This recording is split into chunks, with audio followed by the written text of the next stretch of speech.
ইসলিহ লাকুম আমালাকুম ওয়া ইয়াগফির লাকুম যুনুবাকুম। আল্লাহ তাআলা বলেন যদি তোমরা সত্যবাদী হও, যদি তোমরা কি হও? সত্যবাদী হও। ইসলিহ লাকুম আমালাকুম, আমি তোমাদের জীবনের গুনাহগুলিকে, আমলগুলিকে সুন্দর করে দিব। সুবহানাল্লাহ বলেন। আমি তোমাদের আমলগুলিকে কি করে দিব? সুন্দর করে দিব। ইয়াগফির লাকুম যুনুবাকুম, পিছনে যদি কোনো অন্যায় অপরাধ গুনাহ কইরা থাকো আমি আল্লাহ তাআলা মাফ করে দিব। আমি আল্লাহ তাআলা কি করে দিব? এই আয়াত কি আপনার বিশ্বাস হয় না? এটা কি আমার বানানো কথা না আল্লাহর কথা? সূরা আহজাব আয়াত নাম্বার 70 71। যদি বিশ্বাস না হয় বাসায় গিয়ে বাংলা কোরআন শরীফ থাকলে খুঁজে দেখবেন যে আল্লাহ কি বলছেন। ইসলিহ লাকুম আমালাকুম, আমি তোমাদের জীবনের সমস্ত গুনাহ আমলগুলিকে সুন্দরে পরিণত করে দিব, অর্থাৎ কবুল কইরা নিব। ওয়া ইয়াগফির লাকুম যুনুবাকুম, আমি আল্লাহ রাব্বুল আলামিন আমি তোমাদের পিছনের সমস্ত গুনাহগুলিকে মাফ করে দিব। তবে শর্ত হচ্ছে দুইটা। কয়টা? দুইটা। এক নাম্বার হচ্ছে তাকুল্লাহ, আল্লাহকে ভয় করা লাগবে। কি করা লাগবে ভাই? আল্লাহরে ভয় করা লাগবে। এরপরে আল্লাহ তাআলার জন্য সত্যবাদী হওয়া লাগবে। ইয়াগফির লাকুম যুনুবাকুম ওয়া মান ইউতিল্লাহা ওয়া রাসূলাহু ফাকাদ ফাযা ফাওজান আযীমা। বান্দারে, জীবনের ভিতরে সবথেকে যাকে অনুসরণ করবা সেটা হলো তোমার রাসূল। সেটাকে সবাই বলেন রাসূল। আজকে রাসূলের অনুসরণ আমাদের ভিতরে আছে নাকি?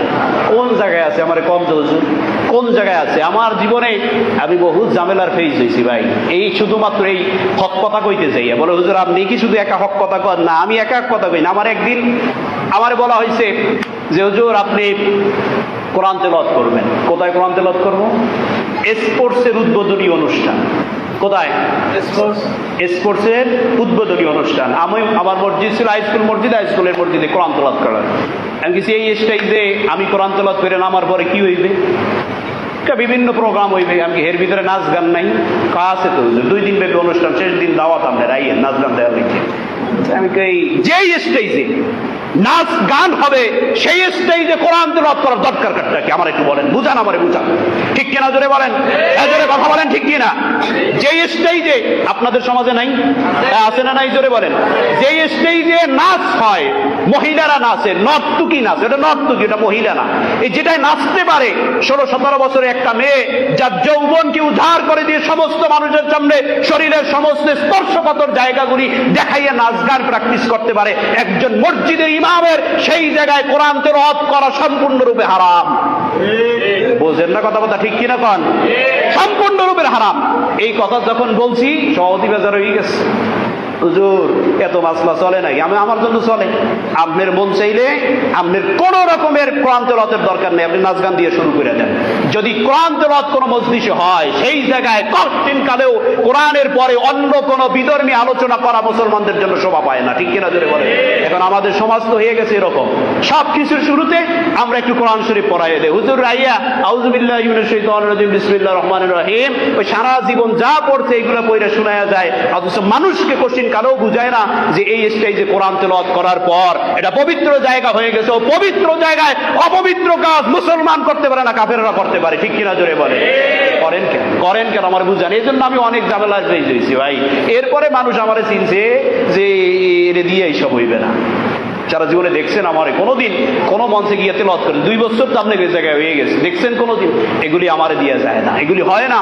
এগুলি কোরআনের সাথে সব থেকে বড় গাদ্দারি। যেই জায়গায় কোরআন পড়ার পর এই জায়গায় যদি আবার একটা অন্য রকমের কাজ করে, কিভাবে মানুষ কিভাবে করতে পারে? আপনি কোরআন বুঝছেন, এই বুঝছেন আপনাকে আল্লাহ তাআলা এই জন্য কোরআন পাঠাইছে।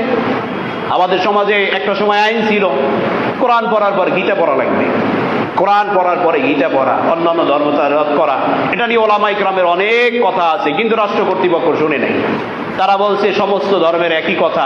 শোনেন একটা কথা বলি, মেজরিটি মাস্ট বি গ্রান্টেড। কি কথা ঠিক কিনা জোরে বলেন? বোঝেননি কথা? মেজরিটি মাস্ট বি গ্রান্টেড, যেখানে সর্বাধিক লোক থাকে সেটাই গ্রহণযোগ্য হয়। কোরআন তেলাওয়াত করার পর যদি কোনো মুসলমান এই কথা বলতে পারে যে কোরআনও সত্য ধর্ম আর গীতাও সত্য ধর্ম, তাহলে তার ঈমান নাই। জোরে বলেন, কথা বলেন, ঠিক কিনা? আপনাদের কারো কি মনে হয় কোরআন যেরকম ধর্ম গীতা সেরকমের ধর্ম? মনে হয় কারো? শুধু কি মসজিদে বইয়ে বলেন না বুঝে শুনে বলেন? আমার আলোচনা করার ইচ্ছে ছিল অন্যদিকে, কিন্তু আমি অন্যদিকে চলে গেছি। মসজিদে বসে বলেন না বুঝে বলেন? কোরআন যে রকমের গ্রন্থ, ধর্মগ্রন্থ, গীতা কি সেই রকমের গ্রন্থ? গ্রন্থ সেই রকমের, তাহলে আপনি কোরআনের সাথে গীতারে মিলাইলেন কেন?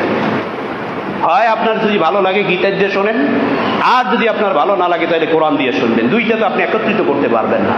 মধু অথবা কেরোসিন, গরুর প্রস্রাব আর দুধ যদি কোনো মানুষ একত্রিত করে, এটা তো স্বাভাবিক মানুষ, এটা তো পাগল। কি কথা ঠিক কিনা জোরে বলেন ভাই? এটা এসে গেছে আমাদের সমাজে। একই মঞ্চে একজন হাফেজে কোরআন তেলাওয়াত করছে, এরপরে আর একজন এসে শুরু হচ্ছে এরপরে আরো কিছু জানি বললাম না কি, মসজিদে বসে গুলো বলা ঠিক না। আপনি কি বুঝান আমাদেরকে? এই যে শিখছেন ধর্ম, এই ধর্ম যদি আপনি হয় তাহলে এই ধর্ম দিয়ে আপনি যাইবেন কই, যাবেন কই? আপনার নিজের ধর্মের প্রতি আপনি এখানে এমন কিছু বুঝাইতে পারবেন না, পৃথিবীতে কোথাও নাই। ভারতে মুসলমান নাই, কথা বলেন না কেন? ভারতে মুসলমান নাই, আপনার দেশের থেকে বেশি। আমাদের দেশে মুসলমান কয় কোটি?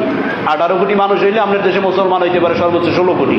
ভারতে মুসলমান আছে 40 কোটির উপরে। ভারতের সংসদে কোন দিন দেখছেন গীতার পরে কোরআন শরীফ পড়তে? আমার বলেন তো, নেট থেকে বাইর করে আমার একটু দেখান তো, কোন অনুষ্ঠানে দেখছেন যে গীতা পাঠ করার পরে তারপরে কোরআন শরীফ পড়ছে? আমার একটু দেখান। নাই। উদার হইতে আসছেন আপনি, আপনি উদারতা দেখাইতে গিয়া ইসলামটারে জলাঞ্জলি দিয়ে ফেলছেন। আপনি মনে করছেন আমি উদার। এই উদারতা আল্লাহ তাআলা আপনাকে শিখায় নাই, রাসূলকে শিখায় নাই। আপনি পাইলেন কই? আমার একটু বুঝান, আপনি পাইছেন কই? কোথায় পাইছেন? এই কোরআনকে আপনাকে বেইজ্জতি করতে কে বলছে? করলেন না আপনি কোরআন শরীফ, সারা জীবন আপনি বললেন না যা বুঝার আল্লাহ তাআলা আপনার সাথে পরকালে বুঝে নিবে। কিন্তু একই জায়গায়, একই মঞ্চে, একই জায়গায় মানুষকে কোরআনও শুনাইলেন, গীতাও শুনাইলেন। আপনি বুঝাইতেছেন কি? আমারে বলেন, বলেন আমার কি বুঝাইতেছেন? আপনি বুঝাইতে চাচ্ছেন এইটাই, দুইটাই গ্রন্থ, ধর্মগ্রন্থ দুইটাই সমান। অথচ কশ্চিন কালেও না আল্লাহ রাব্বুল আলামিনের পক্ষ থেকে একটা নাজিলকৃত গ্রন্থ, মহাগ্রন্থ আল কোরআনুল কারীম, আর একটা সাধারণত মানুষের বানানো। ঠিক কিনা জোরে বলেন? এই দুইটারে আপনি একত্রিত করছেন, একত্রিত করছেন। আপনি এমপি হইছেন, আপনি মন্ত্রী হইয়া সংসদে মদের বিরুদ্ধে আইন পাস করতে পারেন নাই। আপনি মন্ত্রী হইয়া সংসদে জুয়ার বিরুদ্ধে আইন পাস করতে পারেন নাই। আপনি সংসদে গিয়া কোরআনকে আর গীতাকে একত্রিত করছেন। মরার পরে বিনা হিসাবে আপনি জাহান্নামী। ঠিক কিনা জোরে বলেন? কোনো হিসাব নিকাশ নাই, হিসাব নাই, কোনো হিসাব নিকাশ নাই। আল্লাহর কোরআনের সাথে গাদ্দারি করা, আর এদেরকে আমরা ভোট দিয়ে দিয়ে এমপি বানাই, এদেরকে আমরা ভোট দিয়ে দিয়ে মন্ত্রী বানাই, এদেরকে আমরা সংসদে পাঠাই। নাস্তিকগুলি সমাজের ভিতরে সব থেকে বড় ক্ষতি করছে ইসলামের, ইসলামের সব থেকে বড় ক্ষতি করছে। এদেশের মানুষকে শিখায় আমরা নিবারের, আমরা কারো প্রতি করি না। লা ইকরাহা ফিদ্দিন। ওমিয়া আয়াতুল কুরসির পরের যে আয়াত, সেই আয়াতই তো আল্লাহ রাব্বুল আলামিন বলছেন লা ইকরাহা ফিদ্দিন, ধর্ম নিয়ে বাড়াবাড়ি করিও না। ধর্ম নিয়ে কি করিও না? জোরে বলেন, কি করিও না? বাড়াবাড়ি করিও না। এখন এই বাড়াবাড়ির মানে কি আপনি বুঝেন? ব্যাখ্যা পড়েন নাই, তাফসীর পড়েন নাই, কোনোদিন কিছু পড়েন নাই। ধর্ম নিয়ে বাড়াবাড়ির মানে এই, আমার ধর্ম আমি কোনো মানুষের উপরে চাপাইয়ে দিতে রাজি না। আমার ধর্ম পালন করতে হবে, এজন্য আমি কারুকে অত্যাচার করব, নির্যাতন করব, এটা নয়। আমার ধর্ম পালন করতে হবে। বাড়ির পাশে চতুর্দিকে মুসলমান, মাঝখানে একজন হিন্দু, তাকে আমি চাপ দিয়া আমার ধর্মের ভিতরে নিয়ে আসবো, এইটা নয়। এইটা না, এই নাম হচ্ছে ধর্ম নিয়ে বাড়াবাড়ি না করা। কিন্তু ধর্ম নিয়ে বাড়াবাড়ি করা না মানে অর্থ হচ্ছে হিন্দু বিদর্ভী আর মুসলমানদেরকে একত্রিত করে ফেলা। এটা আপনার কে বুঝাইছে কি? আমার বলেন। কলিজাটা ফাইটে যায় যখন দেখি একজন মুসলমান হইয়া এই ধরনের অপকর্ম করে।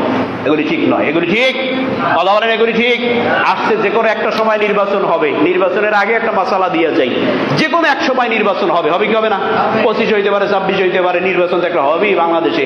নির্বাচনে ভোট যে দিবেন, আমার জীবনে আমি 2018 সাল থেকে ভোট দেওয়ার পারমিশন পাইছি আর কি। এর আগে থেকেই আমি ভোটার হয়েছি, 15-16 দিকে 18 থেকে ভোট দেওয়ার সুযোগ পাইছি, কিন্তু আজ পর্যন্ত কেউ একটা ভোট দেই নাই। এই জীবনে বহুত মেম্বারি, চেয়ারম্যানি, এমপি সব কিছু গেছে, কেউ একটা ভোট দেই নাই। আচ্ছা বলেন তো ভাই, এতে আমার ক্ষতি কি হয়েছে? আমার আইডি কার্ড সরকার লয়ে গেছে, আমি এদেশের নাগরিক না?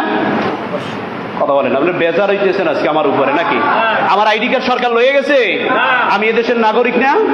আমার আইডি কার্ড নাই, আমার পাসপোর্ট নাই, তাইলে আমি যে ভোট দেই নাই আমার ক্ষতি কি হয়েছে? কেন দেই নাই বলে হুজুর দেন নাই কেন? আমি যোগ্য প্রার্থী পাই নাই। যেগুলো পাইছি সব বিড়িখোর, সব মদখোর, জুয়াখোর, সবগুলি ছোট ছোট নেতারে দিয়া মাস্তানি করায়, সবগুলি ছোট ছোট পাতি নেতারে দিয়া চাঁদাবাজি করায়, মাস্তানি করায়। ঠিক কিনা জোরে বলে? এইগুলারে যদি ভোট দেই, আমি জীবনে মদের বোতল কারেকে আমি চিনি না ভাই। আপনি যদি আমারে একটা ওই লাল ভিটামিন ট্যাবলেট, ওটা আগে যে খাইতাম আমরা, কি কয় ওগুলারে, ডক্টর তৈরি খাওয়াই দিতে কি জানি, আরে না পোলিও, পোলিও, এই ভিটামিন ট্যাবলেট যদি আপনি আমার হাতে দেন, আর একটা ওই পোলাপানে খাই কি কথা কয় না, বাবা মামা খায় না, কি যেন ট্যাবলেট খায়, ইয়াবা, এইটাও তো লাল, এইটা লাল, আমি ছবিতে দেখছি, ইন্টারনেটে দেখছি, এইটাও লাল, আর ওই পোলিও লাল। এই দুইটা যদি আপনি আমার এক হাতে দিয়ে কোন যে হুজুর কোনটা পোলিও কোনটা ইয়াবা, আল্লাহর কসম ভাই আমি চিনতে বাইর করতে পারবো না। মদের বোতল জীবনে কোনোদিন দেখি নাই, বিড়ি কারে কয় জীবনে কোনোদিন হাত দিয়ে ধরে দেখি নাই, অথচ কিয়ামতে মরার পর আল্লাহ আমারে কইবে, শহীদুল্লাহ তোর আমল নামায় দিয়ে বিড়ি খাওয়া, বিড়ি আমি জীবনে খাইছি কোনোদিন, তোর আমল নামায় বিড়ি খাওয়ার গুনাহ, মদ খাওয়ার গুনাহ, জেনা করার গুনাহ, মদের লাইসেন্স দেওয়ার গুনাহ। আমি বলবো আল্লাহ আমি এগুলো কিছু করি নাই। আল্লাহ বলবেন করো নাই তা আমিও জানি, কিন্তু তোমার সমর্থন পাইয়ে যে ব্যক্তিরা এই ক্ষমতায় পড়ছে তারা করছে। কথা ঠিক কিনা জোরে বলেন? আমি যদি ভোট না দিতাম সে এমপি হইতো না, এই আকাম করতো না। আমি যদি ভোট না দিতাম সে চেয়ারম্যান হইতো না, মেম্বার হইতো না, এই আকাম করতো না, পায়খানা থেকে শুরু করে দুর্নীতি সব খাইতে পারতো না। ঠিক কিনা জোরে বলেন? আমার ভোট, আপনার ভোট, টাকায় দেন, চায়ের কাপের বিনিময়ে দেন, যে কোনো ভাবে দেন। আবার অনেকে তো আছে কাইটেও দেন। আরে বাপ রে বাপ, আমি চিন্তা করি যে আপনার অবস্থা কি হইবে। নিজেরটা তো দিয়েছেন, আবার 100-200 কাটতে দিয়েছেন, বাইরে গর্ব করে কেন জোর আমি 100 ভোট কাটতে দিচ্ছি, কি বাহামিটা দেখাইছেন, আমি 100 ভোট কাটতে ঢুকাই দিছি। আপনার অবস্থা কি হইবে আপনি চিন্তা করতে পারেন? বোঝেন আপনি একটা ভোট কাকে বলে, আপনি বোঝেন? একটা আমানত, এই আমানত আপনি যোগ্য পাত্রে রাখতে পারেন নাই, কিয়ামতের ভয়ে আপনি মুনাফিক। আপনি যত হাজির হন, একটা ভোট দেওয়ার কারণে আপনার এমপি সাহেব একটা বিড়িতে টান দিয়েছে, সব বিড়ির পাপ একেবারে সব পাইকারি হারে ভোটারদের আমল নামায় চলে গেছে। বলে হুজুর হেকে এমপি হইলে বিড়ি খাইতো না? খাইতো, আকিস বিড়ি খাইতো, আর এমপি হইয়া বেলসন খায়। তো এটার একটা বেশি একটা পাওয়ার আছে না? আগে খয়রাতি থাকতো, এমপি না হলে তো খয়রাতি, আকিস বিড়ি খাইতো 18টা প্যাকেট, আর এখন তো 20টা লাগে একটা। কি কথা ঠিক কিনা জোরে বলে? হুজুর আপনি বিড়ির দামও জানেন, আর আমি কত কিছু জানতে হয়, আমাকেও জীবনে বহুত কিছু জানতে হয় কথা কইতে হইলে।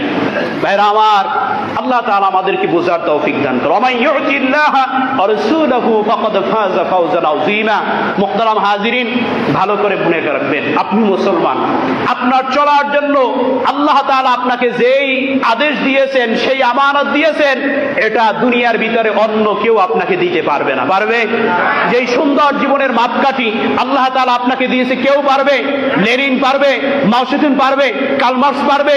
প্লেটো পারবে? রুশো পারবে? কেউ পারবে? কেউ পারবে না। তাহলে আপনি কেন তাদেরকে ফলো করেন? কোরআন আর সুন্নাহ বাদ দিয়ে আমাদের বুঝান। আল্লাহ তাআলা আপনাকে যেই ম্যানুফ্যাকচার দিয়েছে সেটার উপরে থাকেন, ইস্তেকামাত থাকেন। আগামী নির্বাচনে একজন মানুষকে, যখন নির্বাচন আসবে, নির্বাচন আসলে আবার কইবেন যে হুজুর আপনি রাজনীতি রস করেন, এজন্য আগেই বইতে রাখলাম, যদি আল্লাহ এই পর্যন্ত হায়াতে বাঁচাই রাখে তাহলে আমার কথা মনে করে ভোট দিয়েন। যদি যোগ্য প্রার্থী পান ভোট দিবেন, আর যদি না পান তাহলে ফজর পড়ে ঘুম দেবেন, জোহরের সময় উঠে আমার মতো নামাজ পড়বেন। পারবেন? ভোটের দিন ঘুমাইবেন, একটা নাক টাইনে ঘুমাইবেন, প্রয়োজনে বউরে কইবেন যে আগের রাইতে রান্ধে বান্ধে সপ্তবার তুমিও ঘুমাবো আমিও ঘুমাবো, দুইজন ঘুমাইবেন। তারপরও কোন বিড়িখোর, জুয়াখোর, মদখোর, বেঈমান, নাস্তিক, ইসলামের নামের দুশমন, চাঁদাবাজকে কখনো ভোট দিবেন না। ঠিক কিনা জোরে বলেন? নারায়ে তাকবীর, নারায়ে তাকবীর। মুহতারাম ভাইয়েরা আমার, আপনার আমার সমর্থন পাইয়া তারা যে সমস্ত কাজ করে এগুলি মারাত্মক কাজ। আরো যে আলোচনা আছে, আল্লাহ তাআলা যদি চায় সামনে করব, এরকমের করব না, মিডা মুডা লাগাইয়া করব। আমি ভাই এই পদের মানু না, বেকা কথা একটু সোজাভাবে কওয়ার মানু আমি না, আর কোন তিতা কথায় মিডা লাগাইয়া কওয়ার মানু আমি না। দোতলায় জায়গা আছে, যারা বসতে পারে না দোতলায় যাইতে হবে, আর নাইলে ওই জায়গায় বসেন, ভিতরে জায়গা হয়ে যাইবে ইনশাআল্লাহ। মুহতারাম হাজির, একটা কথা খুব সুন্দর করে বুঝাই দিলাম, একেবারে বুঝাই দিলাম যে কোন বাঁকা কথা সোজাভাবে বলার মানুষ আমি না। যেটা বাঁকা সেটা বাঁকা, সেটা বাঁকা। সেটা যদি আমার বাপের বিরুদ্ধেও যায় তাহলে বাঁকা, আমি আরো আগে বলছি সেটা বাঁকা। আর যেটা তিতা, ওটা তিতা ভাবেই বাইরে আইবে, ওটার ভিতরে কোনো মধু টধু লাগাইয়া আঁকাইয়া বাঁকাইয়া আমি কইতে ভাই পারি না ভাই। এতে যদি আমার ভালো লাগে ভালো, না লাগলে আরো ভালো। ঠিক কিনা জোরে বলেন? আল্লাহ তাআলা আমাদেরকে আমল করার তৌফিক দান করুক। আমিন। ওয়া আখিরু দাওয়ানা আলহামদুলিল্লাহি রাব্বিল আলামিন।